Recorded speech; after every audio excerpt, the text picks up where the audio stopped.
Hello friends, I am your maths mentor Manisha. तो आज हम शुरू कर रहे हैं ज्योमेट्री का फोर्थ पार्ट। 3 पार्ट हमने कर लिए थे। आज फोर्थ पार्ट में 3 पार्ट में हमने कहाँ तक डिस्कस कर लिया था? ट्रायंगल तक डिस्कस कर लिया था। एक बार मैं दोबारा क्विक रिव्यू करवा देती हूँ जल्दी से, ताकि उससे आपको आगे समझने में आसानी हो। तो ट्रायंगल में क्या होते हैं? 3 साइड होते हैं, 3 एंगल होते हैं, 3 ही वर्टेक्स होते हैं और 3 ही एल्टीट्यूड होते हैं। अब ट्रायंगल्स का डिवीजन किया था based on side and based on angle. अब बेस्ड ऑन साइड कितने टाइप के ट्रायंगल होते हैं? 3 टाइप के ट्रायंगल होते हैं। इक्विलैटरल ट्रायंगल जिसमें ऑल साइड इक्वल होते हैं, ऑल एंगल्स इक्वल होते हैं and all altitudes are equal.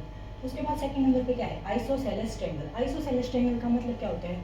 जिसमें 2 साइड इक्वल होती हैं और जो 2 साइड इक्वल हैं उनके कोरस्पॉन्डिंग दोनों एंगल इक्वल होते हैं, और जो एल्टीट्यूड है वो जो कोरस्पॉन्डिंग साइड है उनके जो कोरस्पॉन्डिंग एल्टीट्यूड हैं वो भी इक्वल होंगे, और जो थर्ड साइड है वो नॉन इक्वल होंगी। उसका जो एंगल है वो भी नॉट इक्वल होगा और जो उसका जो एल्टीट्यूड है वो भी नॉट इक्वल होगा। उसके बाद स्लैंट ट्रायंगल।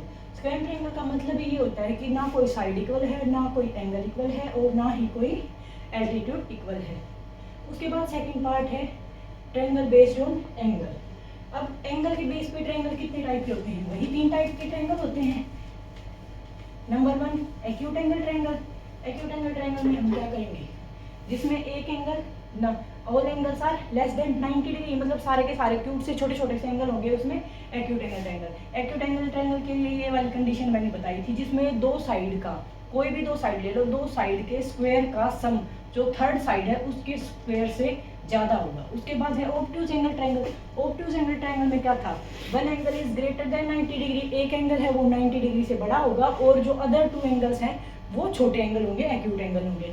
अब इसके लिए क्या कंडीशन थी कि जो बड़ी वाली साइड है, जो बड़े वाला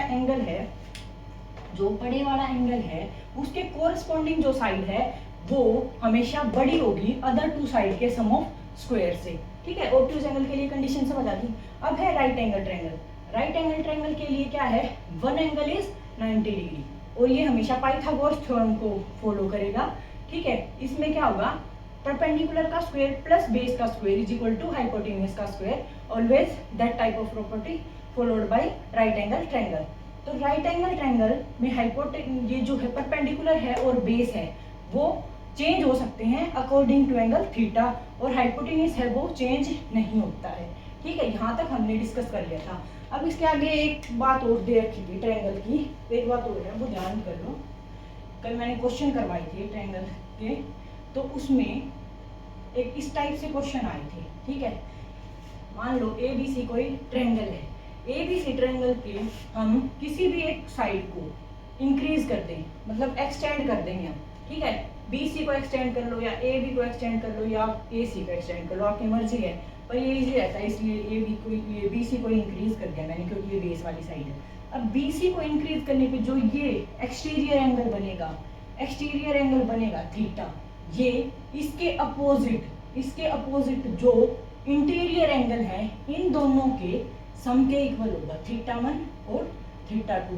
जो ये एक्सटीरियर एंगल है, एक्सटेंडेड साइड का एक्सटीरियर एंगल है, वो इंटीरियर जो एंगल है, अपोजिट जो इंटीरियर एंगल है उन दोनों के सम के इक्वल होगा। तो थीटा की क्या वैल्यू होगी? Theta 1 plus theta 2। ये कल वाले क्वेश्चंस में यूज हुआ था, तो मुझे लगा एक बार बता देना चाहिए कि किस टाइप से यूज कर रही थी, कहीं कंफ्यूजन हो जाए। ठीक है, तो यहाँ तक क्लियर हो गया होगा। इससे आगे आज हम पढ़ेंगे सिमिलर ट्रायंगल।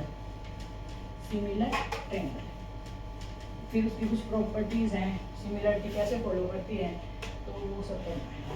ठीक है,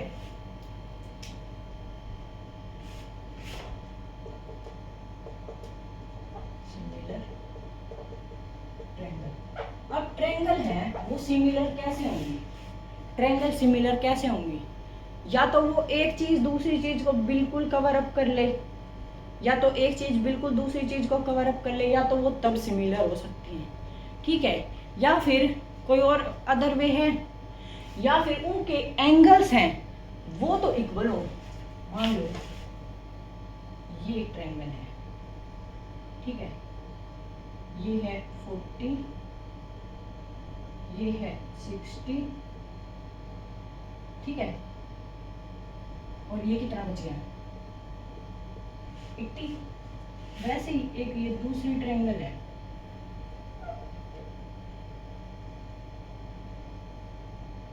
इसमें भी एक एंगल क्या है 40, एक एंगल क्या है 60 और एक एंगल क्या है 80 डिग्री।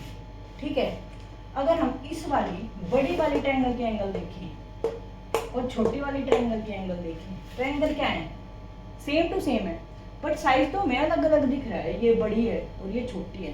तो जो सिमिलर ट्रायंगल का मतलब ही क्या है, जो उसके एंगल्स हैं वो तो सेम हो सकते हैं, सेम है। ठीक है, their angles are corresponding angle है जो वो तो इक्वल होंगे, बट जो उसकी कोरस्पॉन्डिंग जो साइड्स है ना वो हमेशा प्रोपोर्शन में होंगी। अगर ये 1 रेशो में तो ये 2 रेशो में हो सकती है, ये 3 रेशो में तो ये 4 रेशो में हो सकती है। इस टाइप से इनकी प्रोपोर्शनैलिटी, साइड्स की तो प्रोपोर्शनैलिटी चलेगी और एंगल्स इक्वल होंगे। ठीक है, क्या क्या कंडीशन है तो सिमिलर ट्रायंगल के लिए, number 1 angles are same, corresponding angles,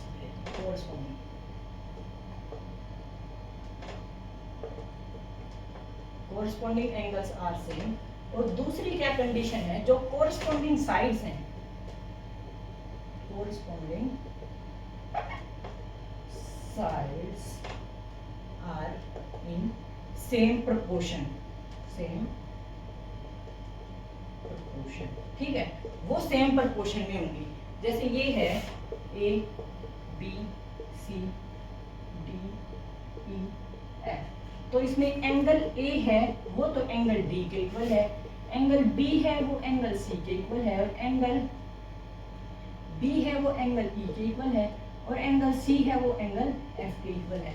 और प्रोपोर्शनैलिटी साइन को कैसे लिखते हैं प्रोपोर्शन में, जैसे ए है, ए और बी का, ए और बी ये दोनों साइड, ये वाली साइड है 40 और 60 वाली, तो इसमें 40 और 60 वाली कौन सी साइड है, डी और ई, तो ये प्रोपोर्शन में है,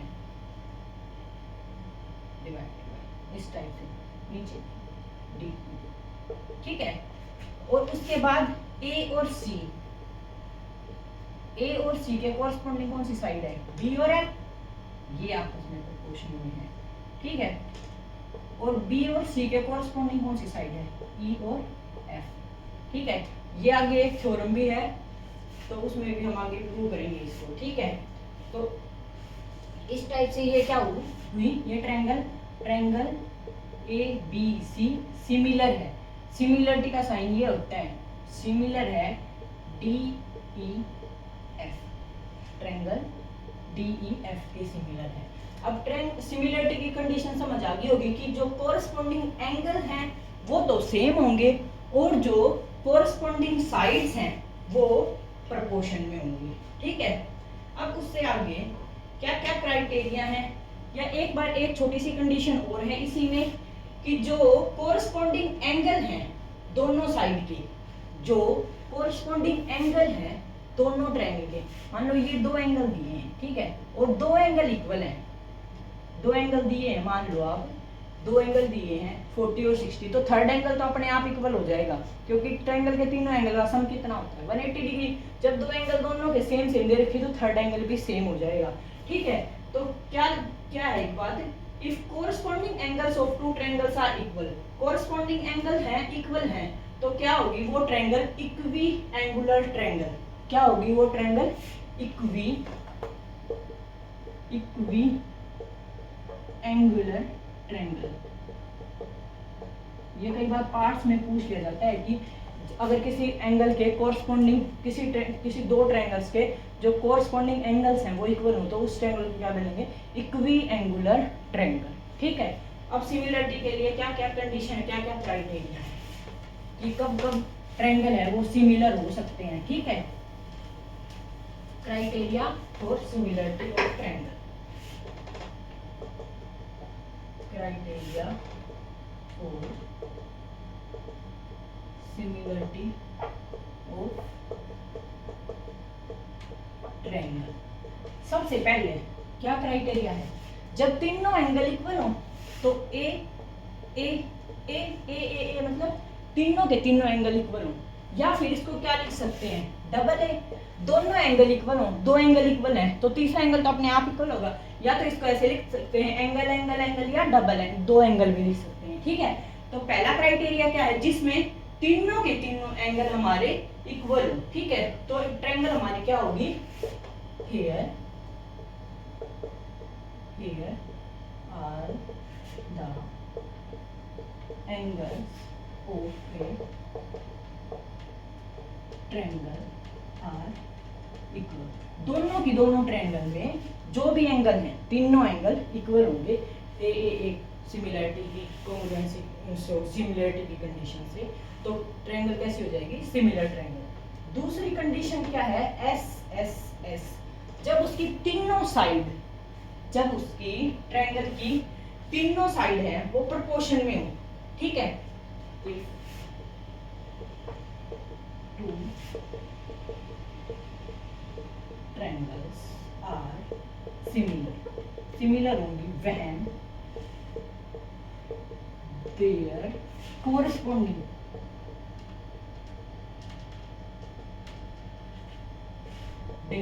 sides are in proportion। मान लो ये है कोई ट्रायंगल, ठीक है, L M N O P Q, ठीक है।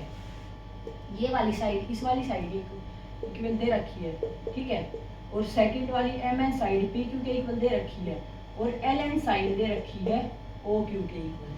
तो इसको किस टाइप से लिख सकते हैं, एल एम है उसके कोरस्पॉन्डिंग कौन सी साइड है, ओ पी है, is equal to M N है उसके कोरस्पॉन्डिंग कौन सी है, पी क्यू, और थर्ड है एल एन है उसके कोरस्पॉन्डिंग कौन सी है, ओ क्यू, ठीक है। ये नहीं है कि पहले हम एल एम एन वाली ट्रायंगल की जो साइड्स हैं वो ऊपर लिखेंगे, कौन सी भी ऊपर नीचे कर सकते हैं, बस हमें पता होना चाहिए कि हमने पहले कौन सी लिखी थी। कहीं पहले वाले में ओपी ऊपर लिख दो और दूसरे वाले में एम एन वाले ऊपर लिख दो, तो जिस ट्रायंगल की आप पहले ऊपर लिखते हो न्यूमरेटर में जो सी लिखते हो वो पहले ध्यान रखेंगे, ठीक है।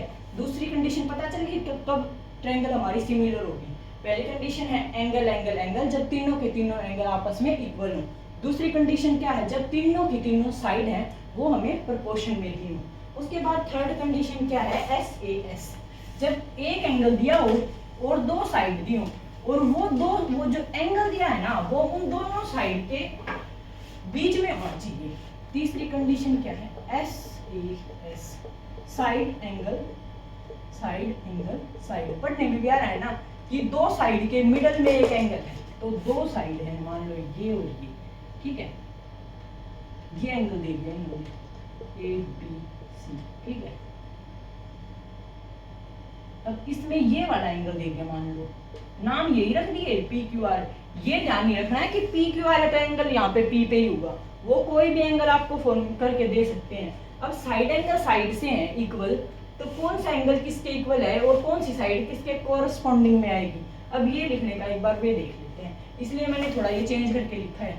तो एंगल ए है वो एंगल क्यू के इक्वल है, एंगल ए है एंगल क्यू के इक्वल है, क्योंकि साइड एंगल साइड दे रखा है ना। और ये जो एंगल है ये किन दो साइड के बीच फॉर्म हो रहा है, इस वाली और इस वाली, और एंगल ए किस वाली, इस वाली और इस वाली के बीच में फॉर्म हो रहा है, ठीक है। और बी सी तो है ही अलग से, ठीक है। तो एक तो आ जाएगी ए बी, ठीक है, ए बी के साथ क्या लिख दें, क्यू आर कर देते हैं, ठीक है। ए सी के साथ क्या कर देते हैं, पी क्यू, और बी सी के साथ जो अदर है उसके साथ पी आर। तो ये हमारा क्या आ जाएगा, ये आ जाएगा साइड एंगल साइड के, एंगल एक इक्वल है और दो साइड, ठीक है, ये दो साइड, इसकी ये दो साइड है और इसकी ये दो साइड है, इससे सिमिलरिटी प्रूव हो जाएगी, ठीक है। उसके बाद कुछ थ्योरम है, समझ आ गया होगा ये सिमिलरिटी के लिए क्या क्या कंडीशन है, angle angle angle condition, side side side condition, और साइड एंगल साइड कंडीशन, ठीक है। थ्योरम क्या है, जिसमें हमें एरिया निकालना हो, ठीक है,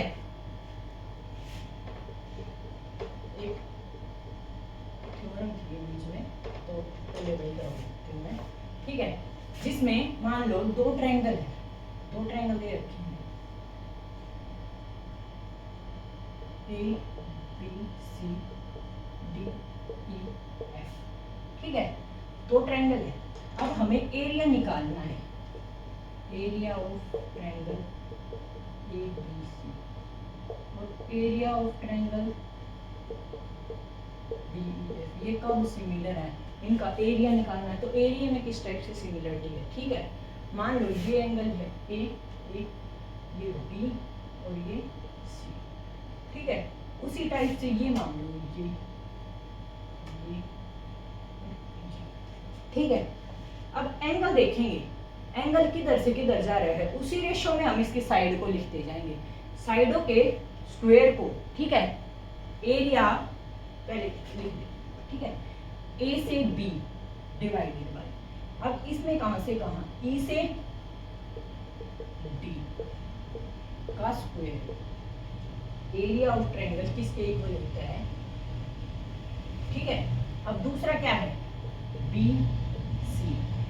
B से C, यहाँ D से F, ये यहाँ भी स्क्वायर, ठीक है।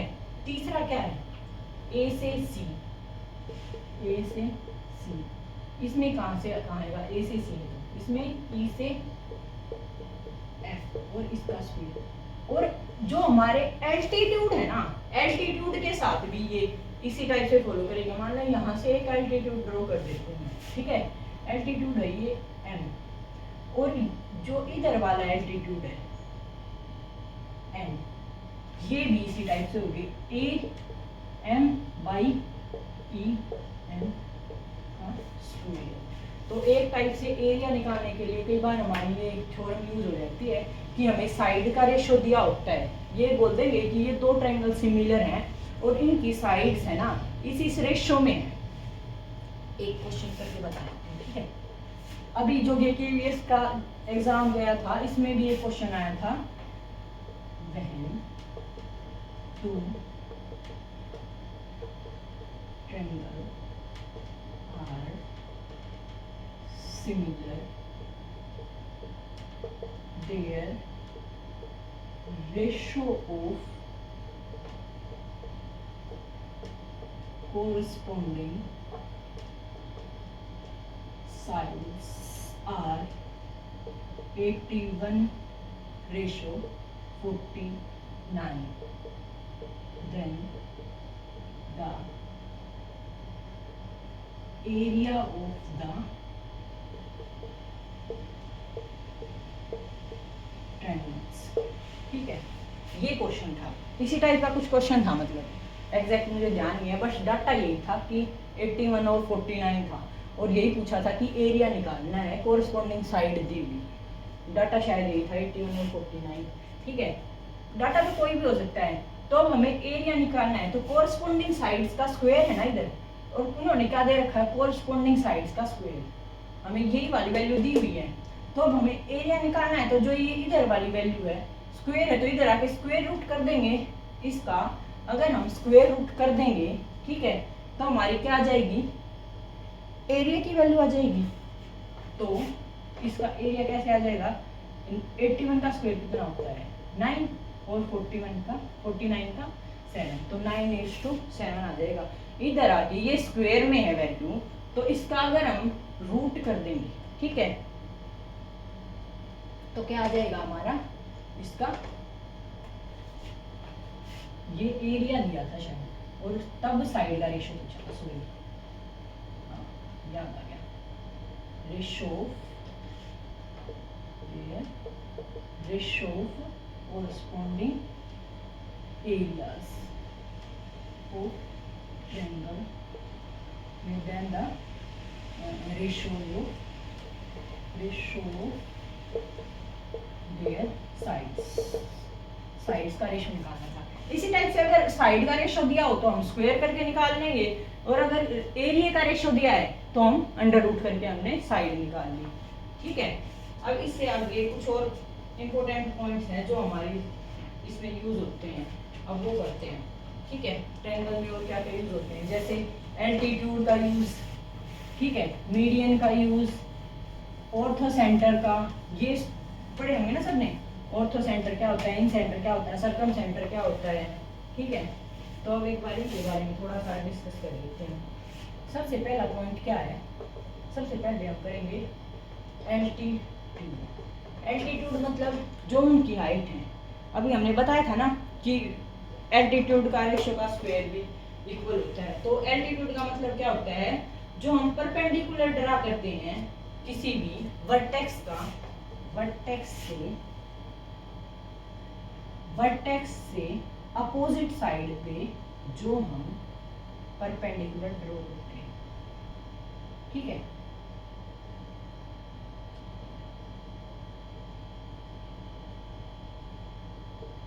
A B C P Q R, ये हमारा क्या हो जाएगा बताओ, ये तीनों के तीनों ए आर और पी, पी सी और बी क्यू, ये क्या है हमारे एल्टीट्यूड।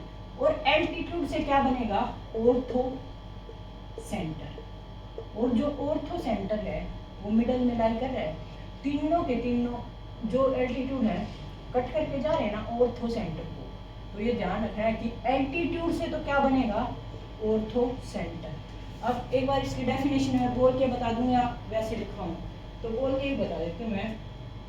जैसे कि जो परपेंडिकुलर लाइन है, परपेंडिकुलर डाला है हमने, वो वर्टेक्स से अपोजिट साइड पे डाला है और तीनों के तीनों जो एल्टीट्यूड है वो एक पॉइंट पे कट कर रहे हैं, और जिस पॉइंट पे वो कट कर रहे हैं उसको क्या बोलेंगे, ऑर्थो सेंटर।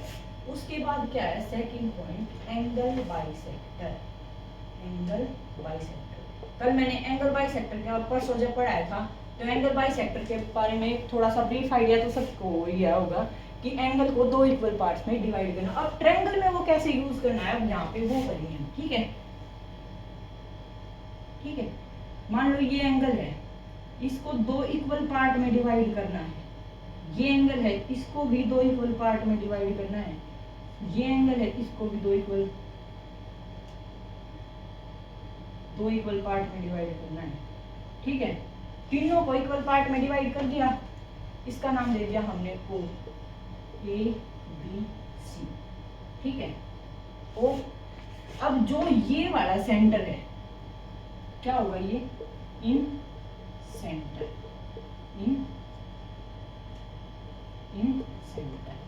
इन सेंटर होगा। अब इन सेंटर का मतलब क्या है कि जो ये है, ये पॉइंट और ये पॉइंट, इससे होके हमारा जो सर्कल है, जो इंस्क्राइब्ड सर्कल बनेगा वो हमारे ट्रायंगल के अंदर ही लाई करेगा, ठीक है। जो इन सेंटर से जो हम सर्कल लेंगे वो हमेशा ट्रायंगल के अंदर ही इंस्क्राइब्ड होगा, ठीक है, ध्यान रखना है ये। अब जो ये वाला एंगल मान लो हमें निकालना आ जाए, बहुत सारे क्वेश्चंस में ये एंगल यहाँ से निकालना आया हुआ है, तो ध्यान रख लेना ये वाला एंगल जो ये BOC है, एंगल BOC है, वो बोल देगा कि इन सेंटर का एंगल निकाल लो, इन सेंटर का एंगल निकाल लो, और ये एंगल दिया होगा, ठीक है। मान लो ये एंगल दे दिया आपको 48 डिग्री, ठीक है, 48 डिग्री दिया ये ए वाला एंगल कंप्लीट, ठीक है। वैसे ही बी वाला कुछ होगा और सी वाला कुछ होगा, और आपसे बोल देगा इन सेंटर का ये एंगल निकालो BOC वाला, ठीक है।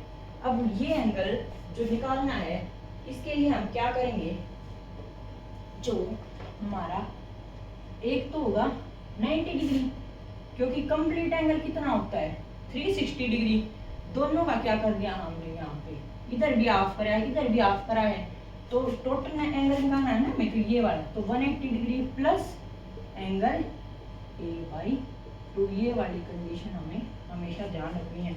और अगर यही वाली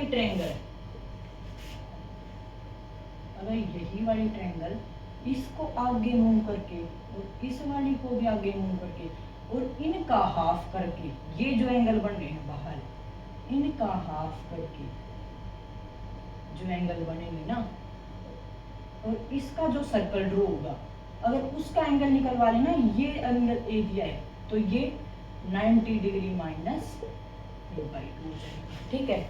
जब अगर ये अंदर दिया है ना इंस्क्राइब्ड में, तो ये इतना हो जाएगा, और अगर ये एक बाहर, इसके कितने आउटर सेंटर कर सकते हैं, ये वाली लाइन और ये वाली लाइन करके, इन दोनों का हाफ करके इधर एक सेंटर बन जाएगा और यहाँ पे एक सेंटर बन जाएगा। और अगर इन दोनों को करूँगी, ये इधर चली जाएगी, इन दोनों को करूँगी तो एक सर्कल यहाँ पे भी बन जाएगा, ठीक है। इसका हाफ और इसका हाफ करके 3 बाहर की साइड बन गए सेंटर, और इसकी जब ये वाली वैल्यू निकलवाई जाती है, ये वाला एंगल और ये वाला एंगल गिवन, तो ये 90 माइनस a/2 हो जाएगा, और यहाँ पे क्या है 90 प्लस a/2। इसके बाद थर्ड है परपेंडिकुलर बाइसेक्टर। अगर किसी को कोई प्रॉब्लम आती है ना तो कमेंट बॉक्स में डाल दिया करो कि यहाँ दिक्कत है, तो नेक्स्ट वीडियो में उससे रिलेटेड कुछ या तो एग्जांपल कर देंगे या फिर एक बार उसको दोबारा से डिस्कस कर देंगे ताकि सबको इजीली समझ आ जाए, ठीक है।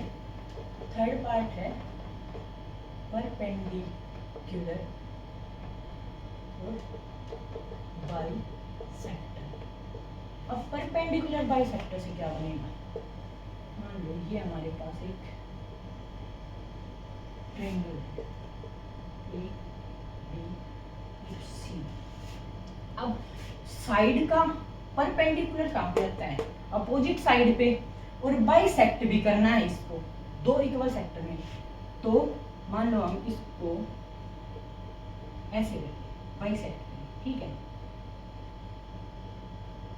यहाँ गया, और इस वाले का मान लो ये यहाँ से डिवाइड हो गया, और ये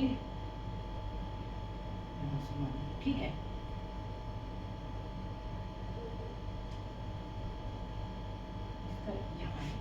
ठीक है, ए वाले का बाइसेक्ट करके यहाँ आया है, इस लाइन का दोनों का मिडल पॉइंट आएगा, ठीक है। जैसे यहाँ पे आ गई, ये परपेंडिकुलर है और ये इसका परपेंडिकुलर है, और अगर हम इन तीनों को भी आपस में अटैच कर दें, ये नहीं है कि ये स्ट्रेट लाइन से ये अटैच होंगे ना,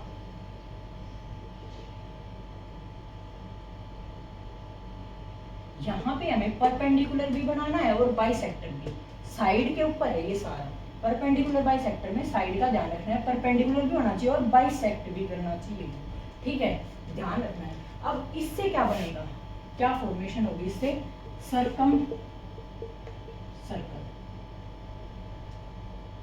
सर्कम सर्कल, सर्कम सर्कल, ये ठीक है। इतने का लेके हम ड्रॉ करेंगे जब सर्कल, तो सर्कल कहाँ लाई करेगा, आउटसाइड, तो ये कैसा होगा, सर्कम सर्कम सर्कल, ये आउटसाइड लाई करने वाला सर्कल, ठीक है। अब इसमें जो हमारे बी, ये हम ओ मान लेते हैं, बी ओ, ए ओ और ओ सी, ये तीनों हमेशा इक्वल डिस्टेंस पे होंगे, बी ओ, ए ओ और ओ सी हमेशा इक्वल डिस्टेंस पे होंगे सर्कम सर्कल में, ये ध्यान रखना है। और जो सर्कल है वो हमेशा ट्रायंगल के बाहर लाई करेगा, ठीक है। नेक्स्ट पॉइंट है मीडियन। नेक्स्ट पॉइंट क्या है, मीडियन।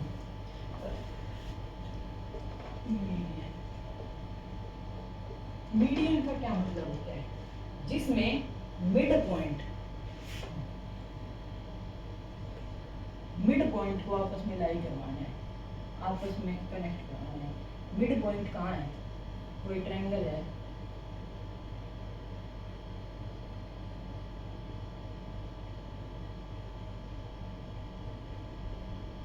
इसका मिड पॉइंट कहाँ है, ये, और ये क्या कहलाएगा हमारा, बताओ, मीडियन, ठीक है। और जो हमारी मीडियन है वो हमेशा इनको, इसके एल्टीट्यूड को 2:1 में डिवाइड करेगी, हमेशा उसको 2:1 में डिवाइड करेगी। जैसे ये ए बी सी और ओ, ठीक है, तो ये हमेशा median always divides, median always divides each other, एक दूसरे को ही तो डिवाइड करे ना, ये देखो, ईच अदर एट 2:1 में मीडियन हमेशा डिवाइड करेगी मीडियन क्या होती है? Line joining the mid point of side of triangle. ठीक है, मीडियन क्या होती है? Line joining the mid point of the sides of the triangle with attach to opposite vertex. ठीक है, वो क्या होती है? मीडियन। और मीडियन हमेशा डिवाइड करती है एक दूसरे को, मीडियन हमेशा एक दूसरे को कितने में डिवाइड करती है? 2:1 में। ओके, आज के लिए बस यही, और कल इससे आगे हम कुछ इंपॉर्टेंट थ्योरम्स हैं ट्रायंगल की, वो डिस्कस करेंगे। Okay, thank you. Like share and subscribe my channel. Thank you.